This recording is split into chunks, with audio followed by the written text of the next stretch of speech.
So hello from Green-Mopeds. So today, VE Day, we're taking out a British electric motorcycle called the ZAPP i300. The i300 is, not to confuse you, this is a 125cc equivalent electric bike that can be ridden from the age of 17, and it is 14 kilowatts max, which is quite up there. That's the same as a ZAPP, AEAS.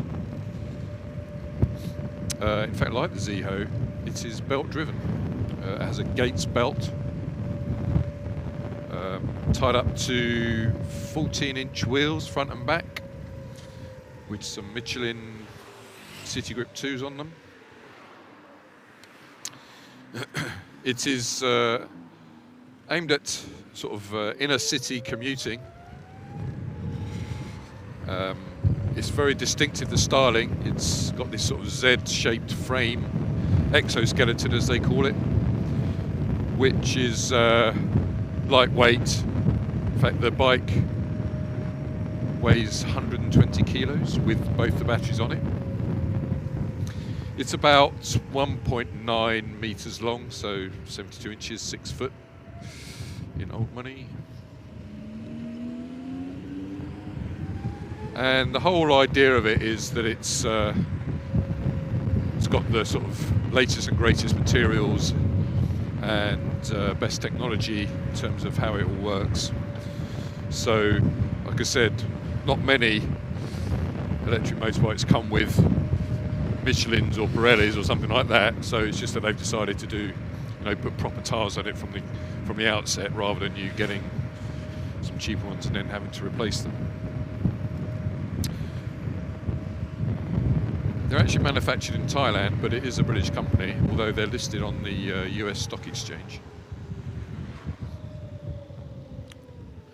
The bike comes in a sort of configurable approach to how you would purchase it, although you can obviously purchase it from us. So, for example, on the configurator, there are 5 colours to choose from. So there's this one, which is the sort of racing red, quite a nice sky blue, black, white, and a sort of gloss grey. And then on the 3 choices of seat, so black, brown, and one other, which I forget right now. 5 choices of wheels. So on this one, which you'll see in other little clips that we do, these are diamond cut wheels, but there's matte and gloss black ones and white ones, things like that. You can choose the colour of the rear shock or spring. By default it's black, but you can choose a red one. This is a 2-seater bike, so it has pegs and things like that, but under the back of the seat you can choose whether to have a Union Jack on it, a bit like how the Minis were doing. So a Union Jack emblem put underneath the seat.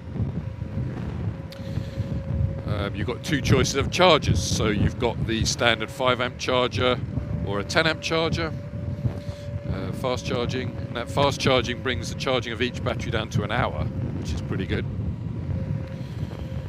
And then you've got the standard storage, which will take the charger, or then you've got 3 options for storage. Either you have a little rack which goes sort of above the rear mudguard, and that enables you to store up to 50 litres or carry up to 50 litres of things. So they suggest an example of a tennis racket or things like that, or a bag, I guess. Or you can have the inbuilt storage. There's a 26 or a 32 litre storage, and 32 litres is usually the case that you can store a helmet in it.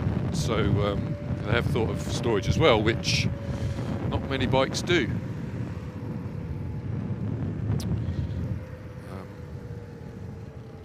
This is the pre-production version.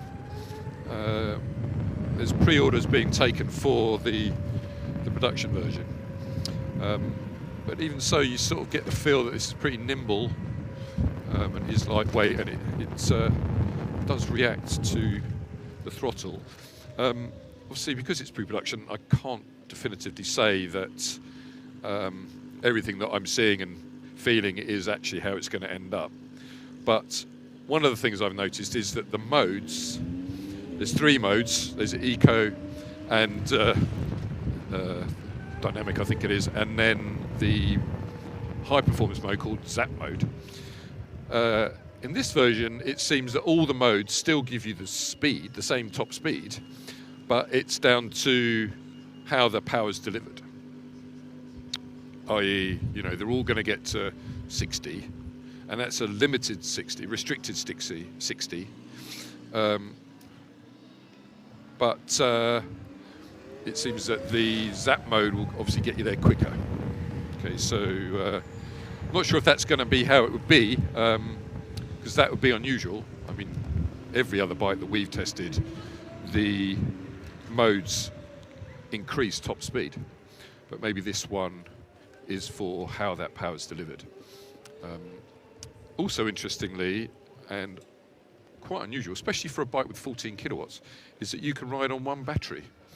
Normally, that would mean, normally on bikes of this power, you would need both batteries loaded just to get the power. But they've decided to actually make it that you can ride on one. They are offering extra batteries if that's what you want to do, but and obviously you could put that in the storage if you did decide to have it. They're only 6 kilos, so not a problem to put them in the storage if you did actually choose to buy a third battery. We're talking about batteries. They're 72 volt based, and they are obviously lithium, but only 6 kilos. And see, that's remarkably light. I mean, it's probably half the weight of literally every other bike that we do. But part of the reason for that is actually the capacity of them. They are 1.4 kilowatt hours for both, which is interesting. I mean, they're making it, obviously range is quite important, or well-considered aspect of bikes. Obviously, the more battery capacity, the more range, etc., etc. But they've chosen to make it them lightweight. I mean, 2 batteries at 12 kilos for 1.4 kilowatt hours is about normal, I suppose. 30 amp hours or 1.8 kilowatt hours, so you know it's pretty normal. Although tying it up to something that's potentially so powerful, 14 kilowatts, will essentially limit your range somewhat. So you have to put this into the right context. You know, this is not whizzing down the A30 for 20 miles, although it will go at 60 miles an hour, so in theory you could do that. But this is more about, you know, nipping around London or a city and doing short commutes to work and things like that. And that would be my takeaway from these batteries, from the spec of these batteries. Again, you know, this is the pre-production model. I don't think the battery spec is going to change because I'd have to re-homologate, but whether there'll be a future version with higher battery capacity, I don't know. Anyway, we're going to take it up a little test hill like we normally do, see what Richmond Hill has to offer.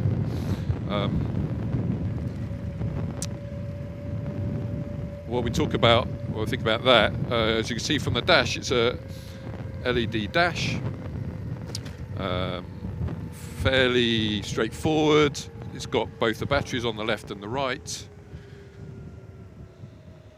And as I said, you can ride with either one or the other. Loaded, it's up to you. See, it picks up pretty quick. I mean, we're only in Eco. Okay, so we're just gonna give it a go up our little test hill. Shouldn't have any difficulty, like the last bike we took up here. Okay, so this is 1 in 7.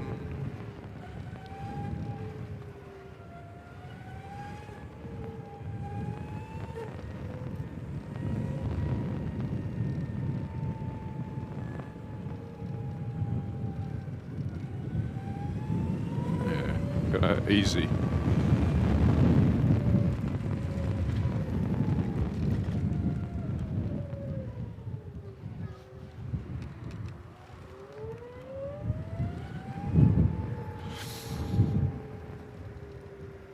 Okay, no trouble with that, which is sort of what I expected really, 14 kilowatts.